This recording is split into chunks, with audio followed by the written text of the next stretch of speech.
నేడు అయోధ్యలో జరుగుతున్నది కేవలం భవ్యమైన రామమందిర నిర్మాణం మాత్రమే కాదు, త్రేతాయుగం నాటి మన రాముని చరిత్రకు సాక్ష్యం.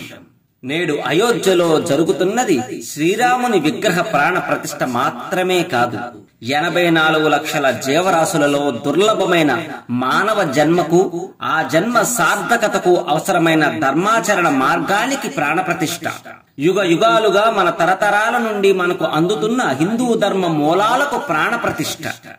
ఈ శతాబ్దంలో 500 సంవత్సరాల ధర్మ పోరాటానికి, సత్య నిరూపణకు, ప్రాణ త్యాగాలకు సాకేతుక సాక్ష్యం ఈనాటి ఈ అపూర్వ ఘట్టం.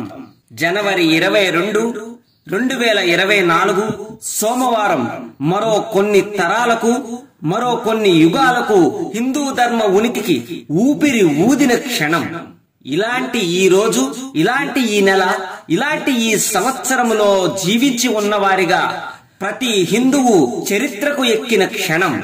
ఆ చెక్కు చెదరని హిందుత్వానికి, అలాంటి మన అందరి హిందువుల బంధుత్వానికి చిరకాలం శ్రీరామ రక్ష కలుగునుగాక అంటూ, ఆ సీతారామ లక్ష్మణ భరత శత్రుఘ్న హనుమత్ సమేత శ్రీ శ్రీరామచంద్ర ప్రభు పాద పద్మాలకు ప్రణమిల్లుతూ, అయోధ్య శ్రీ బాలరాముని విగ్రహ ప్రాణప్రతిష్ఠ శుభాకాంక్షలు తెలియజేస్తూ, వేగా న్యూస్ మరియు శ్రీ కుక్కుటేశ్వర భక్తి ఛానల్స్, మీ శ్యామ్ ప్రసాద్ గెడ్డం.